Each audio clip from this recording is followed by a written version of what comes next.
Welcome back to Heart Path Podcast. I'm your host, Terra Kenzie Longacre, an adventurer, author, transformational and spiritual embodiment coach, and retreat leader. In each episode, we will explore topics around spirituality, empowerment, divine embodiment, resiliency of the human spirit, and heart-based business and beyond. In this episode, we are talking about addiction, substance use, and highly sensitive people. Addiction, substance use can be a very hot topic when we're connecting it or linking it to highly sensitive people. So a lot of folks who are highly sensitive do seem to have, and I'm not wanting to fully generalize everyone. However, I'm saying there's a lot of folks who have had a past or even currently, where there's been suffering from addiction or substance use. And I will raise my hand, myself included. And at the same time, the more that you're opening up to your spirituality and walking in that path, I almost want to say like the God-given path, the divine path of your life, you may not use substances as much as you used to before. So just a little share around this. I know so many people, myself included, where they are highly sensitive people, very in tune to their spiritual connection. And there has been a struggle with substance abuse and even like going into the darker spiral of addiction.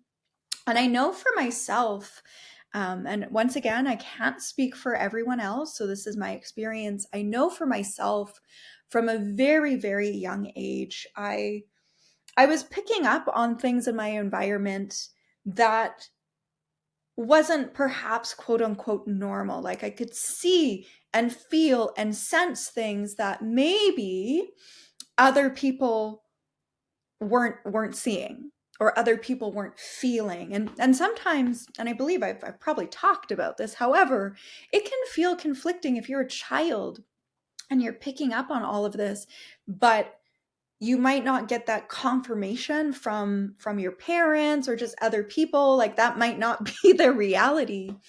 And this was from a very, very young age. Just really, I found I could see and feel things more.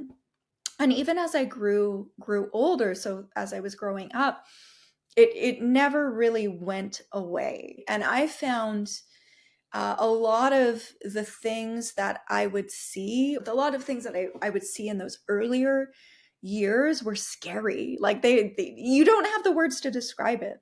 It wasn't always quote unquote dark. However, I would see things attached to people. Like that's kind of, I wasn't always scared. Like when I got older, I wasn't necessarily scared of it, but at the same time, it could be intimidating when said attachments could see you. It's like, oh, I see you. And wow. And of course, you're going to see me. At the time, you don't know that. But of course, like if you can see them, they're going to see you. And I found as I did get older, I would get so much anxiety, like just the anxiety was off the charts, especially having to be in public.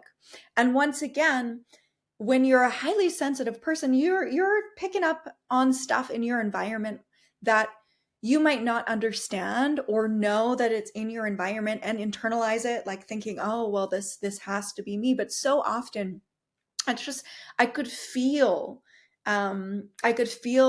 different energies. I could feel spaces that I was going in. I would know things about people that I wouldn't necessarily want to know, and I would just know it. And at the time I didn't know how to work with it. I didn't know how I could stop it. I didn't know, when you're growing up, I feel like things are so much different now. There's more awareness around it, but it was overwhelming. Like I started getting into drugs and alcohol at a very, very young age. Like I think I was probably 13, getting drunk, going to school, like in the classroom. Oh, my poor mom. Sorry, mama. Love you. Yeah, that woman, gosh, she, bless her heart. Yeah, I was a rebellious teenager and beyond, but got into drugs and alcohol at a very young age. And I do remember being, I think it was 20. I think I was either 20 or 21 and breaking down crying because I knew I had a problem. And in that moment, I was even thinking like that I needed to go to AA. I needed support. I needed help. It was like 2021, and just the path that I was on was not doing me any favors by any means. And did I get help? No. Did I seek support? No. Did I spiral down even deeper and deeper? Absolutely. Absolutely. Like more drugs, more alcohol. And the interesting thing, so why I'm even sharing this is because, once again, when you're sensitive to your environments, or like a highly sensitive person, you're just picking up on so much. And I found when it was in that age, like maybe early 20s, I found that the more I used substances, the less I would feel, or the less I would pick up on. Because it was like I'd get so much anxiety before going out, like just like racing and just being in like the bars and the clubs, which are just, you know, spirits are called spirits for a reason. Spirits are called spirits for a reason. We could say doorways to demons, or, opening yourself up to be a vessel for spirits that aren't necessarily going to do you any favors. They're called that for a reason. And I did find the more that the more cocaine I snorted, the more shots I took, I wouldn't see things on people. Probably because I opened myself up. So then things were in me, So the anxiety would go down. I wouldn't necessarily see things. But then, when are you sober? Like it became a lifestyle. I was partying, like going out multiple times a week, probably almost every day. There were periods in my life of going out every single freaking day, drinking, drugging, doing all of it. And something that was interesting, which still wasn't a turning point for me. However, something that I found interesting, there was a point in time where what I was using to stop all of the feeling, like to numb out, where it stopped working. So that was a kicker. It didn't stop it, but it did stop working. So that the Band-Aid or the remedy, and maybe some of you know exactly what I'm talking about, that Band-Aid that you're using to numb out, to not pick up on your environments, to calm the anxiety, it stopped working. And when that happened, I believe there was a little bit of cognitive dissonance, in a sense of not necessarily able to fully grasp what I was seeing and what I was experiencing, being under the influence, and then seeing what I saw before. So there was a bit of a disconnection from that. But that's what I'm saying. I know so many people, like clients and friends, folks that are on a spiritual path. So many of you out there have struggled with substance abuse and addiction. This could have been a mission on your life, or an assignment on your life, to really stop you from awakening to your spiritual path, to your spiritual potential, to your connection to God's divine. So there's many folks that have struggled with addiction and the substance use.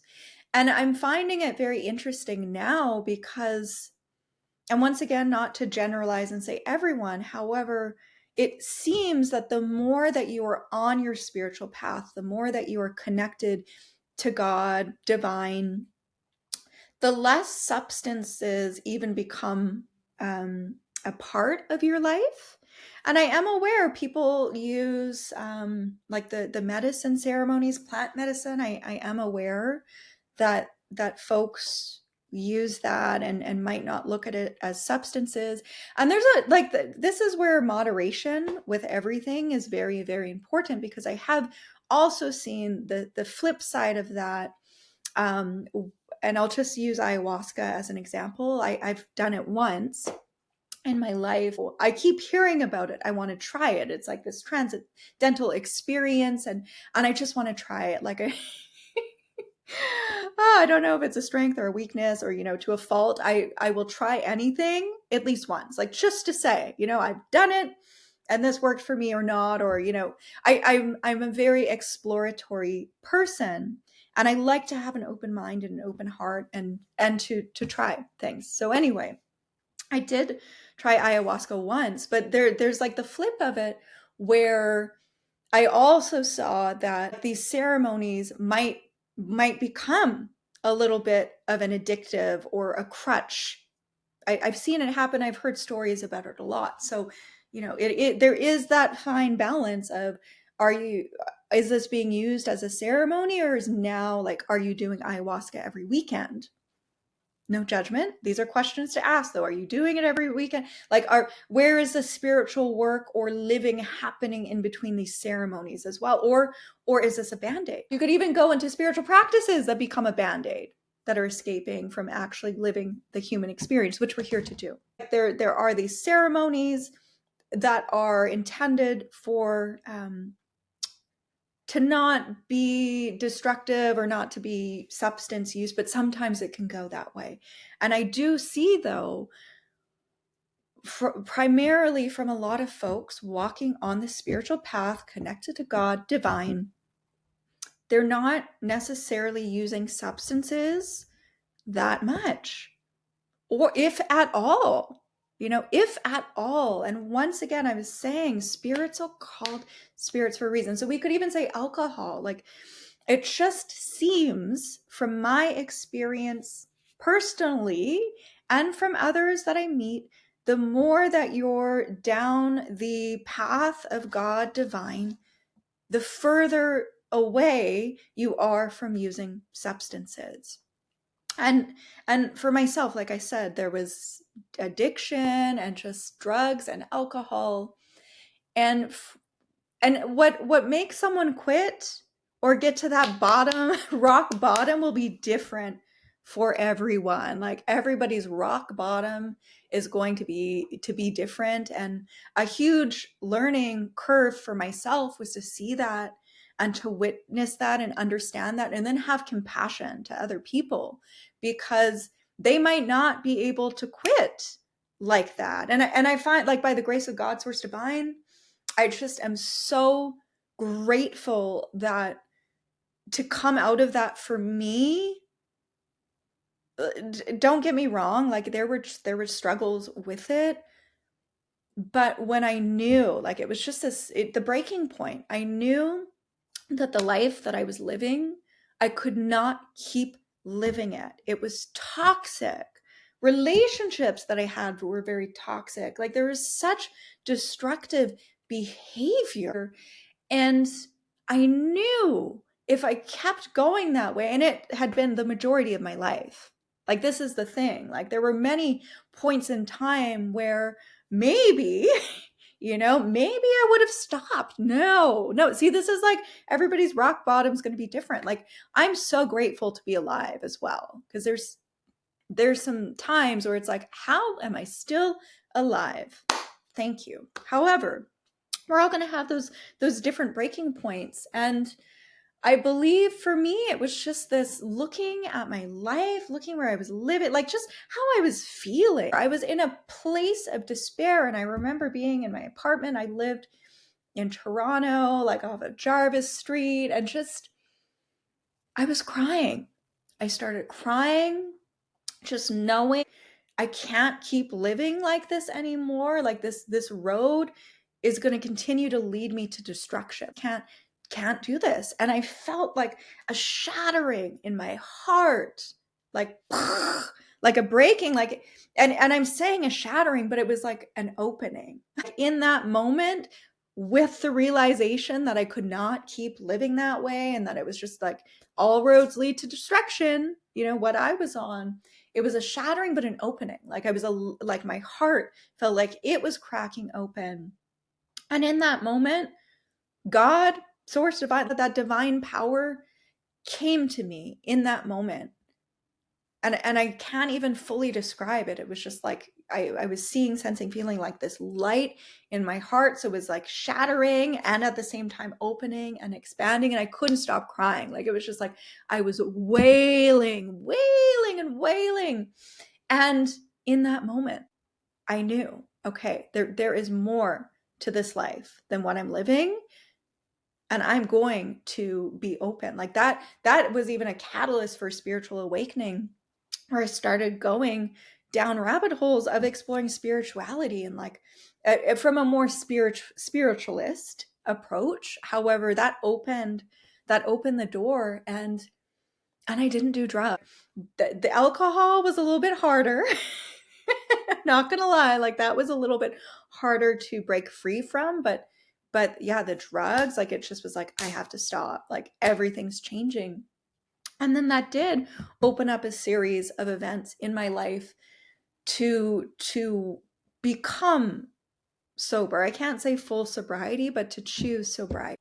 The more that you are connected to your spirit, and even like having that understanding of what it means to be human, and why we're here and how we're here, and then having that connection to God and the divine, everything changes. So what I'm saying as well, and I can't generalize, however, there's so many people that don't use substances or drink alcohol because they know that that's going to distort their senses, to lower their senses, to open them up to things that they don't want to be opened up to. And once again, another personal share.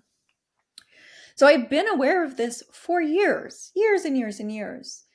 And there was a breaking point again for myself, like even more recently. I didn't drink a lot to begin with.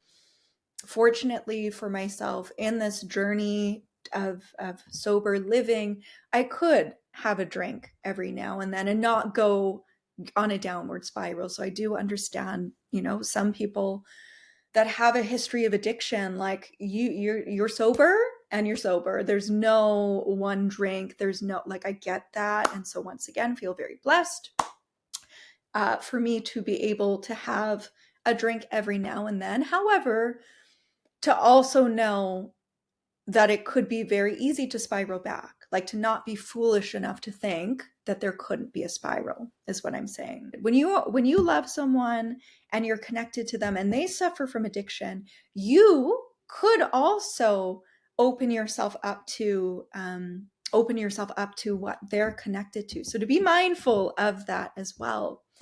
And so when was this? This was about February of 2024. Wasn't drinking that often, like maybe a drink every now and then, but it was February of 2024.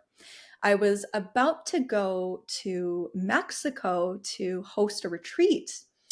And yeah, and I hadn't drank, and I think it was like before, like a couple days before I was about to go out to the airport, to drive out to the airport, I started getting cravings.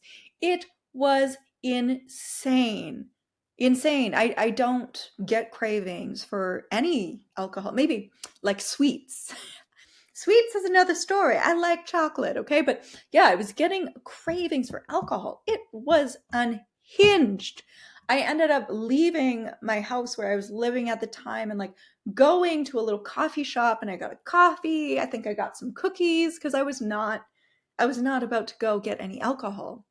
But the interesting thing of that is someone that I'm close to and love very much ended up having a relapse that same day. So the interesting thing of that all was I felt like so intrusive. Like this thing, like, you want to drink, which is not my norm, only to find out someone that I loved relapse. I'm like, oh, wow. Okay, that like you need to be vigilant. You need to remain sober. That is exactly what I was feeling. And then it was so interesting being in Mexico. We were in Sayulita, and I didn't drink. Like I actually did not I never went to the store. Like I said, I got coffee and cookies because I was like, this feels like spiritual warfare right now, and I'm not about that. I'm not opening myself up in any way, shape, or form to the spirits. So we're in Mexico, and I did not drink at all. Generally, when I work, can I just say my work was a saving grace for me, because like, to be in integrity, I need to be clear. I need to be focused. Like, I don't want anything distorting my ability to be present for a client, or just like any filters. So I don't generally drink. Thank you, work. Thank you, God, source, divine. So we're in Mexico. I did not drink at all. It was just like very clear, like, no, this, you're not doing this. And the interesting thing was, because of that, and I think because as well, I had like this hyper awareness of the spiritual world that we're in. Like, this is a spiritual realm. We are physical, and this realm is very spiritual. Just being in Mexico, and because there's so much more history. Like, I live in Canada, and we're a baby country, and in terms of colonization, we're a young country. But understanding that in other countries and continents, like, there's a richer history there. There's a lot more going on in those places, and there's more of an awareness of the spiritual world. Like, if like different cultures, it is embedded in their teachings and in their traditions. The spiritual realm is very known. Once again, where I was sharing, when you can see things, they can see you, which is such a trip. Yeah, I could just feel, it's like the energies would change, and I just was hyper aware, and just where we were. I will forever joke that that retreat was not a relaxation women's wellness retreat. That was a spiritual boot camp. The women, that were with us will attest to that. We were doing some spiritual boot camp work. And wow, wow, wow, wow. So to even, and then that just like hit it home even more for me, right? Being there, being in those energies, seeing the influence and the attachments. Yes, like, real talk, spiritual warfare is real. If you open yourself up, if you are not present, if you are not present of your mind and your spirit, and you open yourself up, these doorways, you could fall victim to attachments.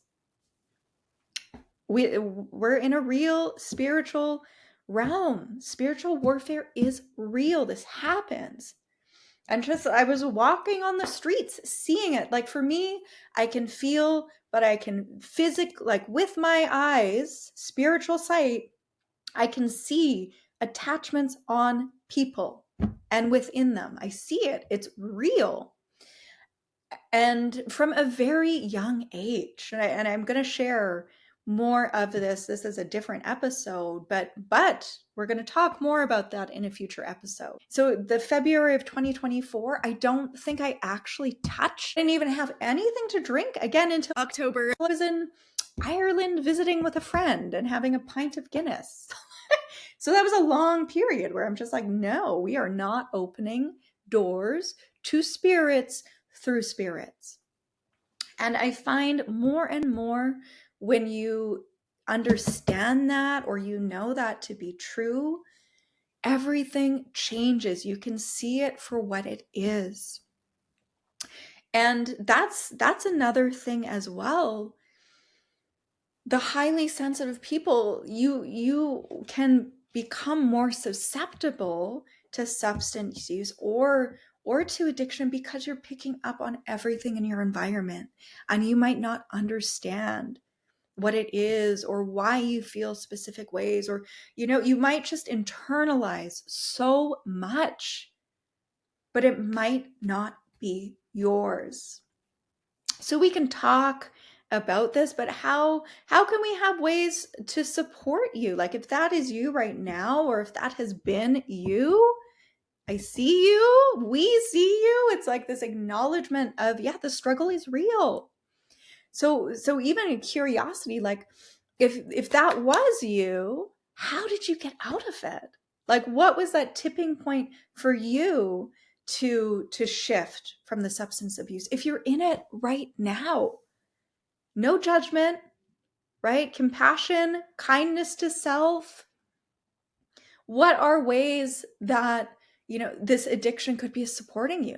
How is it supporting you? What are ways for you to, has it not been supporting you? Because sometimes, like, perfect example in my case, the using substances numbed everything. I couldn't see, I couldn't feel. Like it brought my anxiety down. So that I was getting gold stars. Yeah, this is working, until it didn't work anymore, right? So you might be finding benefits in your addiction. So how is it benefiting you? But at the same time, what are the destructive parts of it?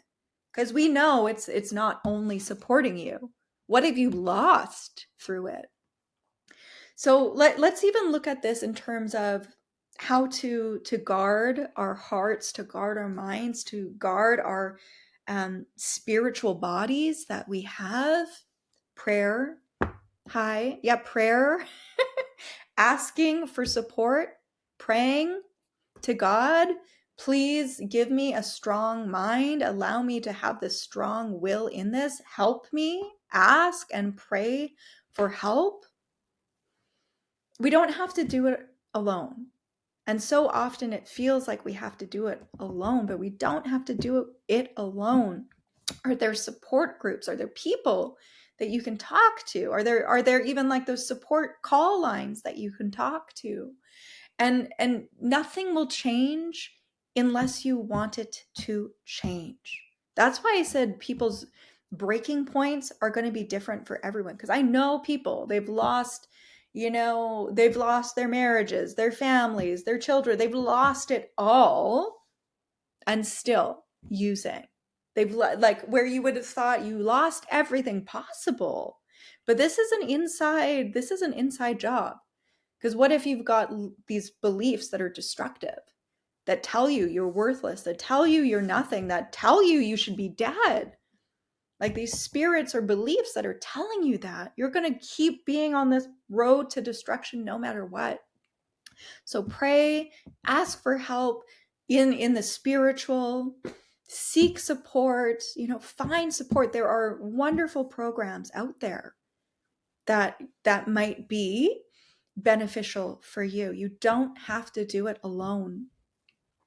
And know that even though you might have been in this state, or you are, it doesn't have to stay that way. And to know if you are suffering with addiction, if you have suffered with addiction,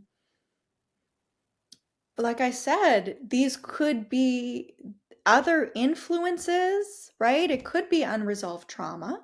It could, from childhood and beyond.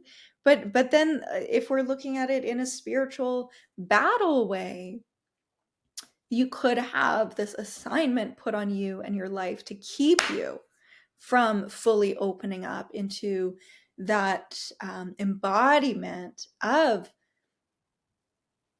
being a warrior of God in the world.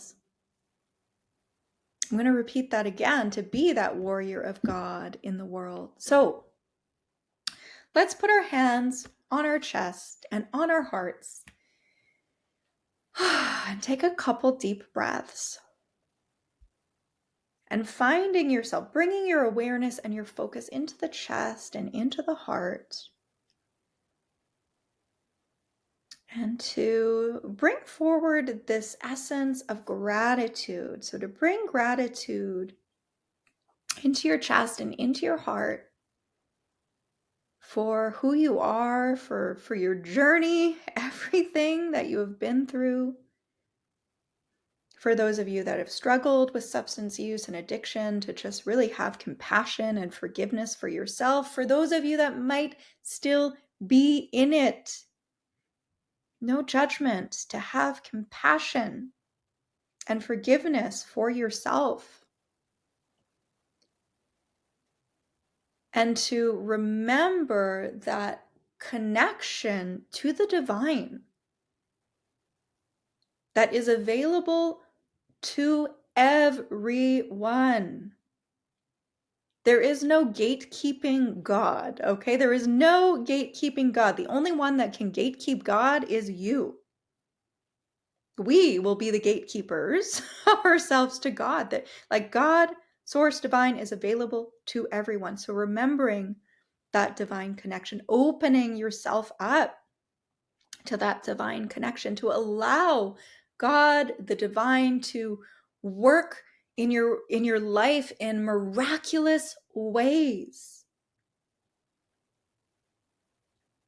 To allow the divine to work in your life in miraculous ways. To be open to that.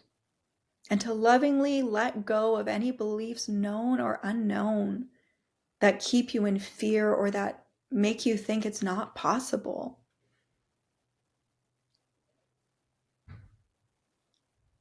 And taking a deep breath in through the nose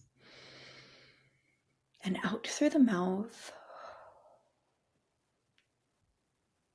And thank you for being here. If you have made it this far on the podcast, thank you for listening, for being here, and knowing one day at a time, with all things, regardless, if there's substances or addictions, could we just say, as human, one day at a time? And so often, like, if there is addiction, yeah, it's even escaping. It's escaping reality, right? Like I was sharing, it was like a numbing. I'd be so numb. I didn't want to feel everything or see everything around me, but then it stopped working. Like you can't run from yourself. You can't run from God. You can try. There's always grace, but that's the home frequency anyway. So when there's addiction, it's escaping reality. It's escaping human. And we came here to be human. We came here. You came here to be you. And even like phones, gotta set timers for myself with technology. Digital detox, yes, I would like one. Do I make excuses like I need it for work? Absolutely. But we're being bombarded in so many different ways. So just how can we be here now? How can we be present? How can we be, present and part of our life, living, being that main character of our life, interacting in the world, not escaping, even when at times understanding it's not always easy. And there are going to be challenges, there are going to be struggles, but to be human, to be here now, that's why we're here. Thank you for listening to today's episode. And before you go, I wanted to offer you an opportunity for reflection and contemplation.